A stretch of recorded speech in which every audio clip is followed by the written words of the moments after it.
অধিনায়ক মেহেদী হাসান মিরাজ নাকি শুধুই অলরাউন্ডার মিরাজ? জিম্বাবুয়ের কাছে অনাকাঙ্ক্ষিত সিরিজ হারের পর থেকে চাপটা বাড়ছিল। এবার বুঝি সত্যি ওয়ানডে ক্রিকেটের অধিনায়কত্ব হারাচ্ছেন মিরাজ।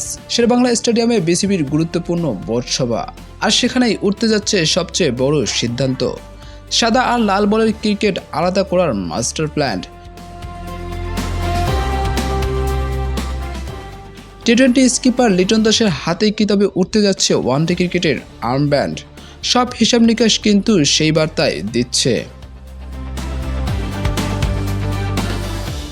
টেস্ট ক্রিকেটে নাজমুল শান্ত থাকছে নিজের রাজত্বেই, আর সাদা বলের দায়িত্ব সামলাতে লিটনের সঙ্গী হচ্ছে উদীয়মান তারকা তাওহিদ হৃদয়। 2027 সাল পর্যন্ত মিরাজের ম্যাচ থাকলেও বিদেশের মাটিতে 13 ম্যাচের 11টিতেই হার। ব্যাস, পরীক্ষার খাতায় নাম্বার মিলাতে পারেনি মিরাজ ম্যাজিক। 3 অধিনায়ক প্রথা ভেঙে লিটন শান্তর 2 অধিনায়ক যুগে ফিরছে বাংলাদেশ ক্রিকেট। সব প্রশ্নের উত্তর মিলবে বিসিবির বোর্ড সভাতেই।